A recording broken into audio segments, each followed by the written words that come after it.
आज महिलाएं निर्भर नहीं हैं, वो हर मामले में आत्मनिर्भर और स्वतंत्र हैं। आज के समय में महिलाओं और पुरुष को एक समान माना जाता है।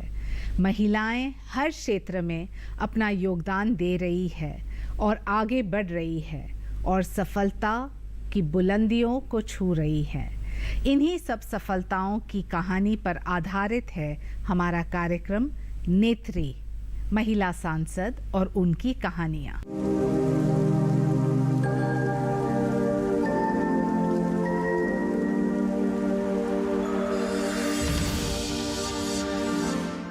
नमस्कार, स्वागत है आप सबका हमारे विशेष कार्यक्रम नेत्री में, महिला सांसद और उनकी कहानियां। मैं हूं शाइना एनसी और आज हमारे साथ मौजूद है नवनीत कौर राणा, जो कि अमरावती महाराष्ट्र से लोकसभा सांसद है। बहुत स्वागत है आपका। चर्चा शुरू करने से पहले दर्शकों को उनके जीवन के अब तक की सफर की एक झलक दिखाते हैं। पहले मॉडल, फिर अभिनेत्री और उसके बाद राजनेता बनने वाली नवनीत कौर का जन्म 6 अप्रैल 1985 को मुंबई में हुआ। नवनीत कौर ने 10वीं तक की पढ़ाई कार्तिका हाई स्कूल से की। 12वीं कक्षा की पढ़ाई करने के बाद उन्होंने पढ़ाई छोड़ दी और म्यूजिक वीडियोस में बतौर मॉडल काम करना शुरू किया। आगे चलकर उन्होंने अपनी पढ़ाई को आगे बढ़ाया और बीकॉम की पढ़ाई पूरी की। मॉडलिंग के बाद नवनीत कौर ने बड़े पर्दे का रुख किया और कन्नड़ फिल्म दर्शन में अपना फिल्मी डेब्यू किया, जिसके बाद उन्होंने तेलुगु, मलयालम और पंजाबी फिल्मों में भी काम किया। नवनीत कौर की निजी जिंदगी की तरफ रुख करें तो पता चलता है कि इनका विवाह रवि राणा से 2 फरवरी 2011 को हुआ। रवि राणा राजनीति में हैं और महाराष्ट्र विधानसभा में विधायक हैं। नवनीत कौर का राजनीतिक सफर शादी के बाद शुरू हुआ। साल 2014 में नवनीत कौर ने लोकसभा के चुनाव में एनसीपी के टिकट पर अमरावती सीट से लड़ा, लेकिन उन्हें हार का सामना करना पड़ा। लेकिन हिम्मत नहीं हारी और 2019 के लोकसभा चुनाव में नवनीत कौर फिर से उसी अमरावती सीट से बतौर उम्मीदवार खड़ी हुई, लेकिन इस बार वो निर्दलीय चुनाव लड़ रही थी। सामने थे शिवसेना के दिग्गज नेता आनंदराव अडसुल। इस बार नवनीत कौर महाराष्ट्र की अमरावती सीट से जीत हासिल कर संसद में लोकसभा सदस्य बनी। आप हो मूल रूप से पंजाब के, शादी होती है और वो भी एक सामूहिक शादी 3000 लोगों के साथ अमरावती में।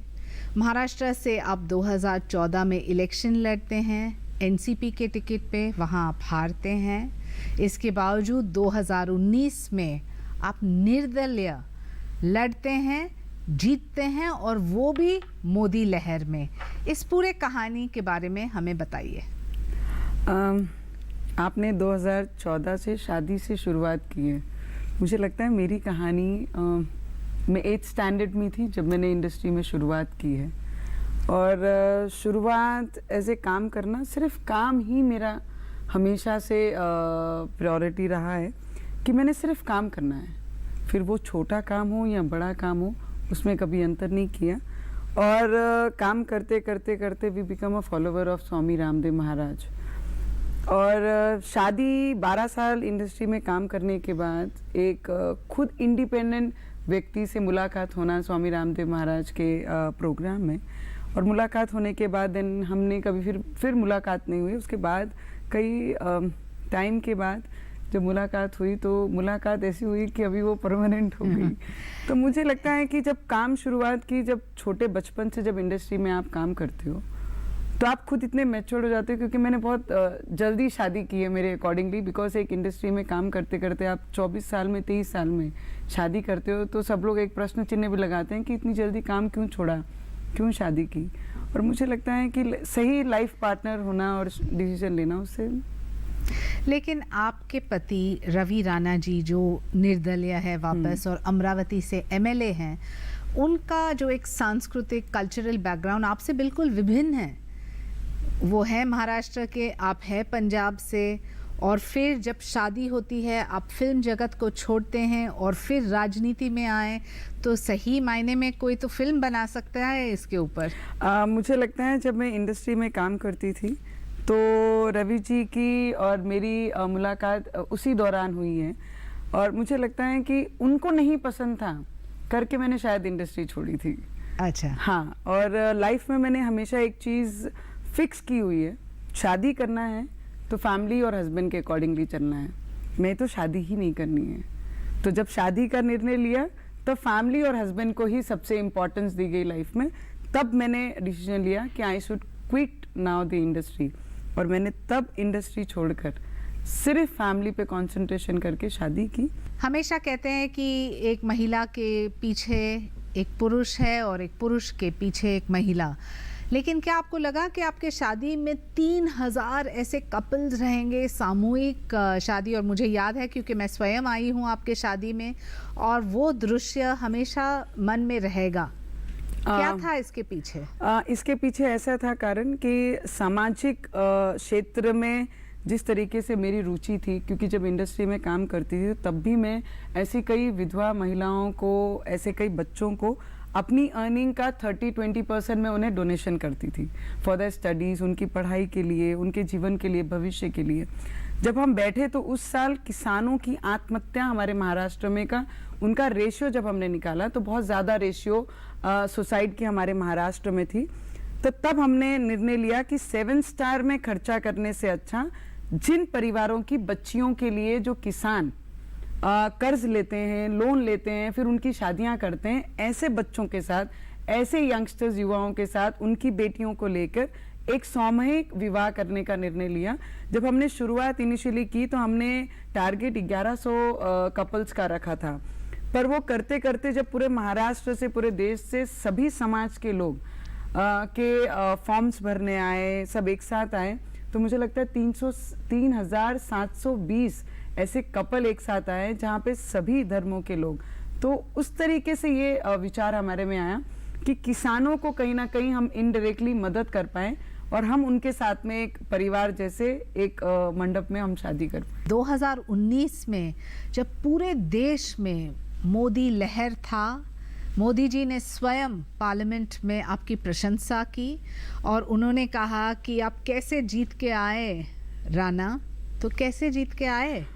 मैं जब उनसे मिली तो 2014 में भी मेरा पराभव का कारण भी मोदी जी ही थे क्योंकि उस वक्त भी जो प्रेम, जो सपोर्ट मेरे क्षेत्र के लोगों ने मुझे दिया था, पर एक वेव ऐसी पूरी देश में चल रही थी कि कुछ बदलाव चाहिए, कुछ नया चाहिए, नए विचार चाहिए, नए विजन चाहिए देश को। तो उस विजन में जब मैं कंटेस्ट कर रही थी तो मेरा पराभव मोदी जी के 8 मिनट के स्पीच और मेरा पराभव का कारण बन गया था। तो मुझे लगता है मैं बहुत हमेशा जीतती आई हूँ लाइफ में, तो मुझे पराभव डाइजेस्ट करना भी बहुत मुश्किल हो रहा था। तो उसके बाद जब मैंने 5 साल, जब 2 महीने में घर से निकली नहीं, आई वॉज वेरी डिप्रेस, मैं बहुत ज़्यादा डिप्रेस थी। मैंने रवि जी को कहा कि मेरे दिमाग में कुछ नहीं आ रहा है, I am not able to speak on the stage, I don't have that confidence, मेरे पास वो कॉन्फिडेंस नहीं आ पा रहा है कि मैं स्टेज में वापस जा पाऊंगी हारने के बाद, पराभव होने के बाद। तब रवि जी ने कहा कि 3.5 लाख वोट आपको मिले हैं, दैट मीन्स यू डिजर्व, आप डिजर्व करते हो। सिर्फ फर्क यही पड़ा कि आप मोदी लहर में हमने कंटेस्ट किया, तो संघर्ष करते रहो, संघर्ष करते रहना। और मुझे लगता है जिस तरीके से आपके माता पिता मुझे जिस तरीके से उन्होंने सपोर्ट किया, उसके बाद अगर मुझे मेरी बैकबोन अगर कोई बना है तो मुझे लगता है मेरे हस्बैंड है। बिल्कुल, विदाउट एनी फेल उन्होंने फिर मुझे एनकरेज किया, फिर मुझे बाहर आने के लिए सपोर्ट किया कि आप हारे नहीं हो, आप जीते हो, सिर्फ मोदी वेव हमारे से थोड़ी हैवी हो गई। तो उसके बाद जब 2019 में जब मैं इलेक्शन कंटेस्ट करने के लिए बाहर निकली तो सबने कहा बड़ी पार्टी के सिंबल पे लड़ो, क्योंकि जिले का क्षेत्र बहुत बड़ा होता है और सबको सिंबल भी नहीं पता, सिंबल भी नहीं पता होता है। तो आपको अगर जीतना है, आपको अगर हमको सांसद बनाना है तो आपको सिंबल से ही लड़ना पड़ेगा। पर 2014 में मोदी जी की वेव थी, 2019 में सुनामी थी तो मेरे लिए बहुत बड़ा प्रश्न चिन्ह फिर लग गया था कि अब नहीं तो कभी नहीं।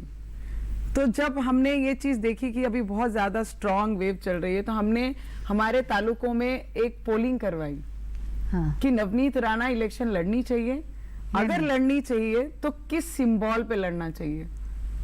अच्छा, तो ये पहले हमने कैंपेन। पोलिंग करवा ली, हमने कैंपेनिंग और पोलिंग पहले ही करवा ली थी इलेक्शन से। तो उसमें आया लड़िए तो इस पार्टी से लड़िए, नहीं तो आप निर्दलीय लड़िए।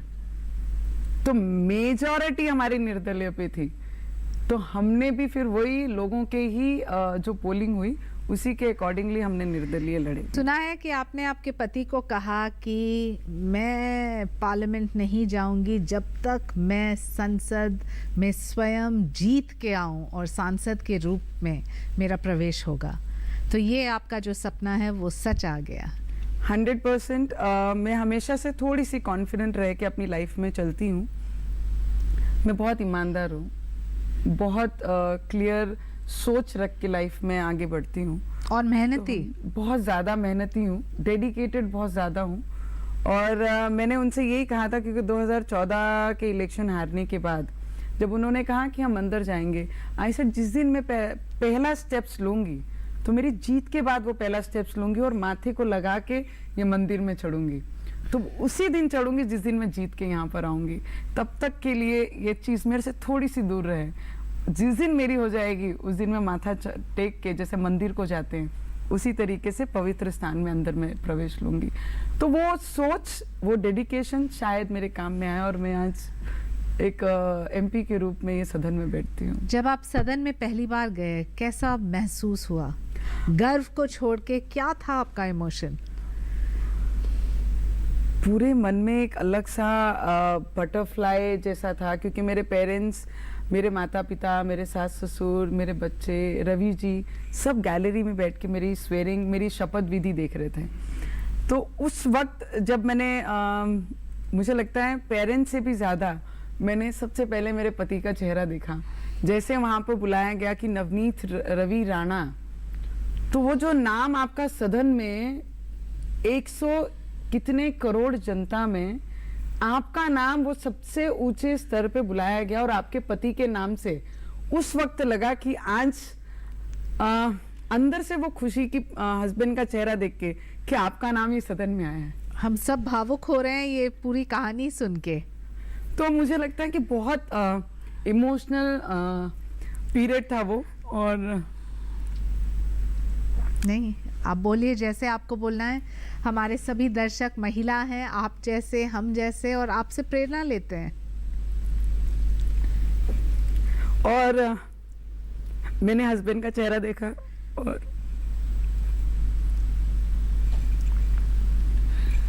बहुत अच्छा लगा। और हस्बैंड का चेहरा रेड, और उन्होंने कहा कि मैंने मराठी में शपथ ली थी और मेरी मराठी इतनी शुद्ध नहीं है, मेरी मराठी इतनी क्लियर नहीं, स्पष्ट नहीं है। मेरे तो भी आप शब्दों बोल में पाती है? मैं शब्दों में बहुत ज्यादा क्लियर नहीं रखती हूँ। और मैंने जब उनका चेहरा देखा तो उन्होंने मुझे एक ही चीज बोली कि आपकी चिट्ठी कहाँ है, आपकी शपथ विधि की। मैंने उनको कहा कि मेरे पास है, और वो इशारा करके मैंने शपथ विधि शुरू करी थी। तो मुझे लगता है जो पॉजिटिविटी एक हस्बैंड को अपनी वाइफ के साथ होना चाहिए, उसका टैलेंट पहचानना चाहिए, उसके साथ खड़े रहना चाहिए। मुझे लगता है कि I am blessed with my the best husband. I am blessed कि पिछले 9 सालों में मेरी हर पॉजिटिव चीज को मेरे पेरेंट्स ने अप्रिशिएट किया है, पर शायद मेरे पेरेंट्स को भी वो क्वालिटी नहीं पता थी जो मेरे हस्बैंड को पता लगी कि मेरे अंदर वो क्वालिटीज हैं और वो क्षमता है कि मैं और कुछ वो कर सकती हूँ। ये वो कर टैलेंट सकती हूँ। के लिए एक मौका चाहिए, और वो मौका मेरे को- हस्बैंड ने जी। मेरे साथ खड़े रहकर मुझे किया। हम सब इतने भावुक हो गए हैं नवनीत राणा के कहानी को सुन के, लेकिन वक्त आ गया है एक छोटे से ब्रेक का। ब्रेक के बाद भी बातचीत के सिलसिले जारी रहेंगे, कहीं मत जाइएगा।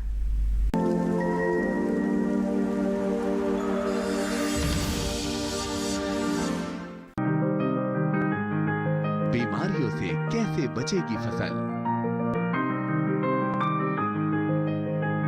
मवेशियों की मुश्किलों का क्या है हल? कहां से लाएं बीज, कितनी लगेगी खाद? किसानों के हर फोन का विशेषज्ञ देंगे जवाब। देखिए हेलो किसान लाइव सोमवार से शुक्रवार शाम 6 बजे।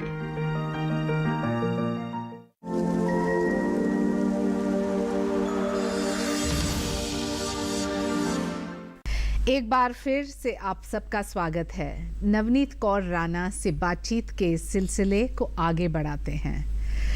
नवनीत जी, अब लक्ष्य तो हासिल किया है, अभी क्या काम करना है और कैसे काम करना है?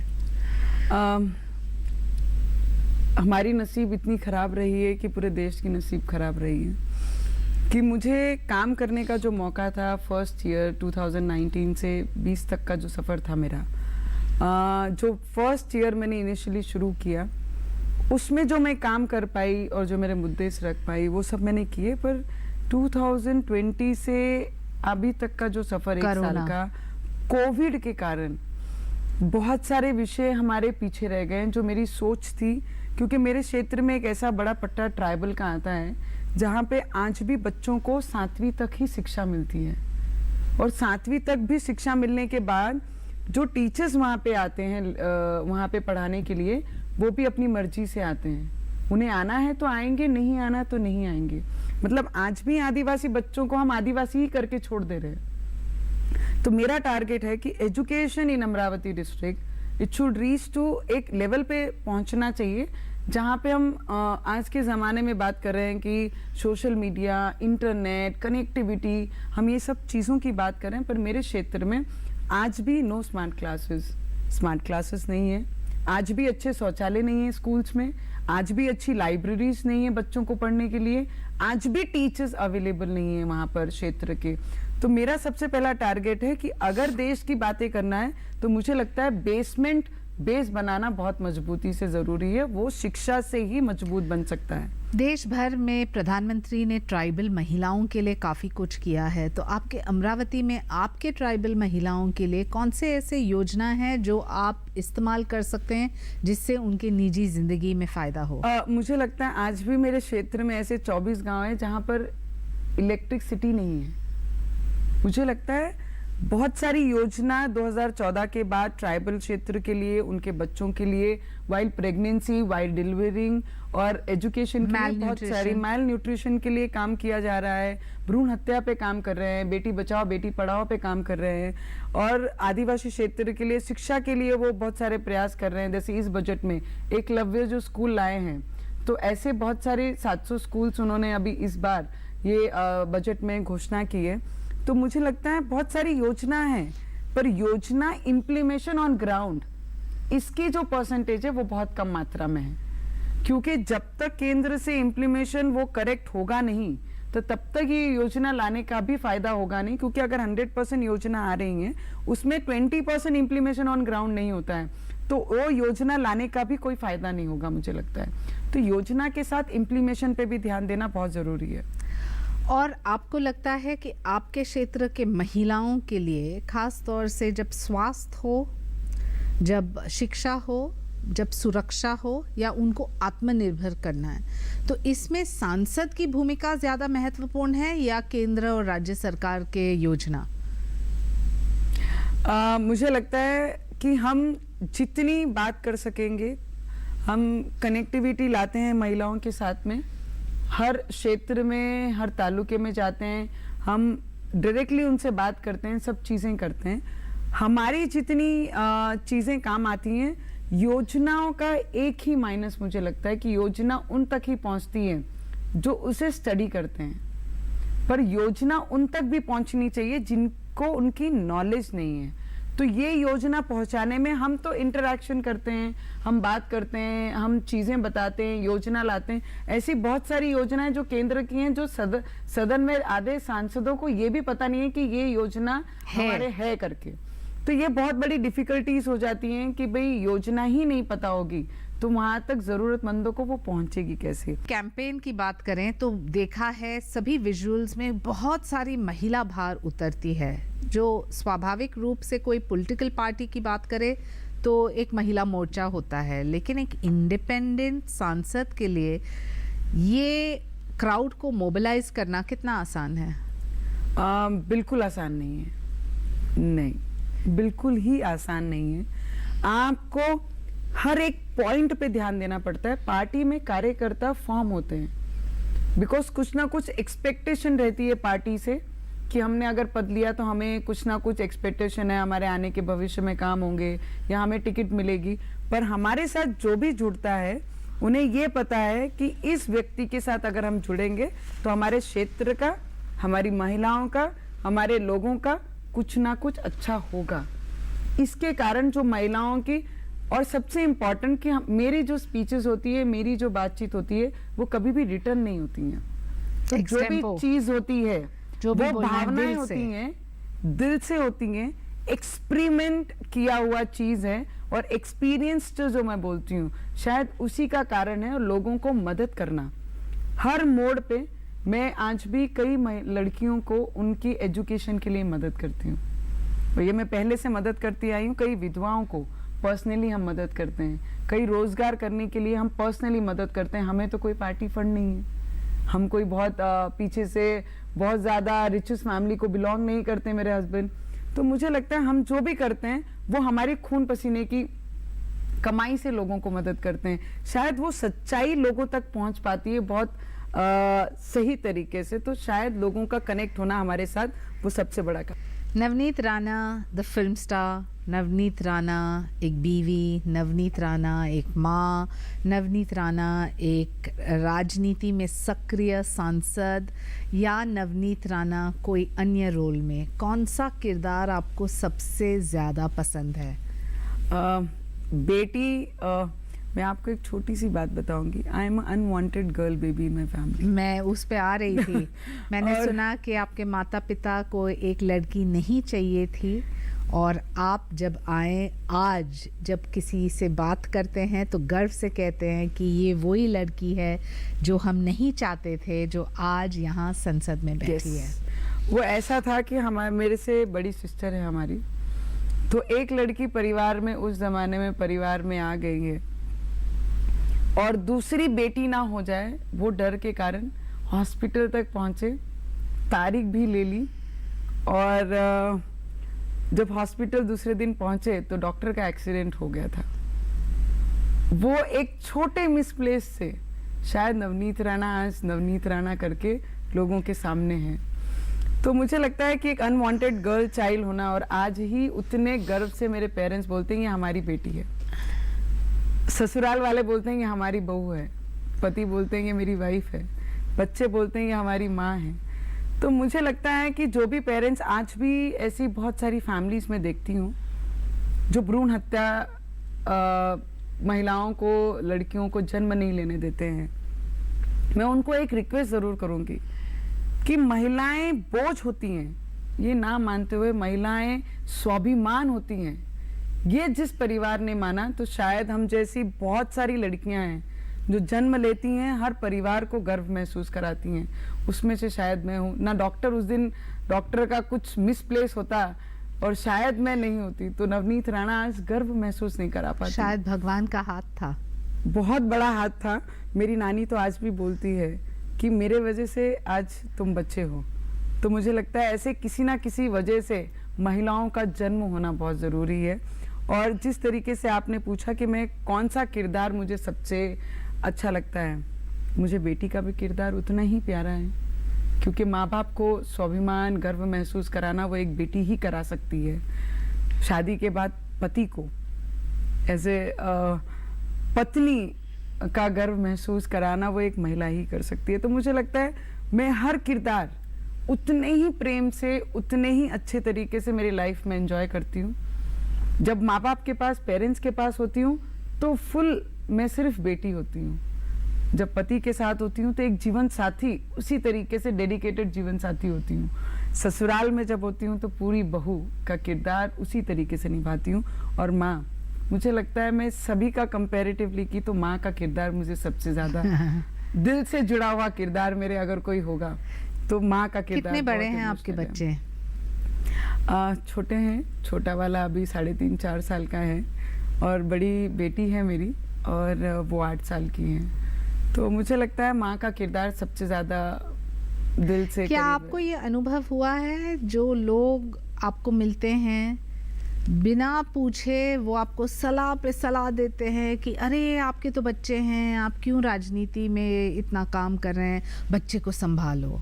ये एक स्टीरियोटाइप माइंडसेट होता है जहाँ एक महिला जो सक्षम है और जिनके एम्बिशंस हैं उनको ऐसे नेगेटिव रूप में देखते हैं। वो वैसे बहुत कम लोग मेरे लाइफ में आए हैं जो मुझे बोलते हैं कि तुमने सिर्फ बच्चे देखना चाहिए या घर देखना चाहिए या सिर्फ माँ का किरदार निभाना चाहिए। और मैं बहुत पॉजिटिव फीमेल हूँ, मैं बहुत पॉजिटिव महिला हूँ। मैं नेगेटिव को छोड़कर सिर्फ पॉजिटिव पे ज़्यादा ध्यान देती हूँ। अगर ऐसी कुछ आती हैं मैं सुन लेती हूँ। मेरे लाइफ में मैंने एजेंडा फिक्स किया, मैं सुनती सबका हूँ, करती मेरे हिसाब से हूँ। या मेरा चलेगा या मेरे पति का चलेगा, ये दो चीज़ों की लाइन में कभी छोड़ती नहीं हूँ। सुनती हूँ, I don't disrespect any Elder people, मैं कभी भी किसी का डिसरिस्पेक्ट नहीं करती हूँ। मैं सुन लूँगी पर करूँगी वही जो मेरे दिल को भाएगा। तो ये कहना सही रहेगा कि you are here for the long stint and not the short screen. I can not say that, मैं ये नहीं बोल सकती कि मैं लॉन्ग तक रहूं कि नहीं रहूं, पर मैं आज हूं, आज ईमानदारी से काम करूंगी, डेडिकेशन से काम करूंगी। काम मुझे यहाँ तक लाया है तो काम जो ठहराएगा वो वहाँ तक ले जाएगा। अंत में नवनीत जी, क्या है आपका संदेश उन महिलाओं के लिए जो राजनीति में आना चाहते हैं, जिनके पास पति का सपोर्ट नहीं या पिता का सपोर्ट नहीं या फिर कोई पार्टी का सपोर्ट नहीं, लेकिन कुछ करना चाहते हैं समाज के लिए? मुझे लगता है कि पॉलिटिक्स में आना और कोई भी फील्ड में जाना, पहले तो आपको अपने परिवार को ही प्रूव करना पड़ेगा कि मैं इतनी टैलेंटेड हूँ, मेरे अंदर इतना गुण है कि मैं ये काम ये क्षेत्र में जाकर अच्छी कर सकती हूँ। पहले तो आपको अपने परिवार से ही संघर्ष करना पड़ेगा। और रही पॉलिटिक्स की बात, तो पॉलिटिक्स विदाउट फैमिली सपोर्ट थोड़ा सा ज़्यादा डिफिकल्ट हो जाता है। अगर फिर भी आप करना चाहते हैं, मुझे लगता है परिवार भी बहुत इंपॉर्टेंट रखता है आपके करियर के साथ। पर अगर दोनों को कन्विंस, अगर आप अपने परिवार को ही कन्विंस नहीं कर पाते हैं आपके टैलेंट के लिए, तो शायद आप बाहर जाके लोगों को भी आपके प्रति कन्विंस नहीं कर पाएंगे। बहुत सारी चीज़ें प्रैक्टिकली आप बोलें, मेहनत बहुत ज़रूरी है, डेडिकेशन, सच्चाई आपके साथ होनी बहुत ज़रूरी है, पर फाइनेंशियली सपोर्ट भी हम इसे पीछे नहीं छोड़ सकते, जो सच है। अगर मैं काल्पनिक जीवन में, ड्रीम्स में आपको झूठी चीज़ें बोलूं तो शायद आप मेहनत करेंगे तो आप पॉलिटिक्स में पहुंच जाएंगे। अगर प्रैक्टिकली मैं आपको बताती हूं तो मेहनत करते करते आपको थोड़ी सी 10% अगर फाइनेंशियली सपोर्ट आपकी फैमिली करती है तो शायद आप वो लेवल पे पहुंच सकते हैं जो आपकी सोच है। बहुत बहुत धन्यवाद नवनीत जी। और मैं आपको कहना चाहती हूँ कि नेत्री में सबसे ज़्यादा दिलचस्प कोई कहानी रहा है तो वो है आपका। आपको बहुत बहुत शुभकामनाएं। तो ये थी सांसद नवनीत कौर राणा, जो इस पीढ़ी को आगे बढ़ने के लिए प्रोत्साहित करती है और युवाओं में आत्मविश्वास बढ़ाती है। आज के कार्यक्रम में बस इतना ही। फिर मिलेंगे एक और महिला सांसद से और जानेंगे उनकी संघर्षों की कहानी। मुझे अनुमति दे। नमस्कार।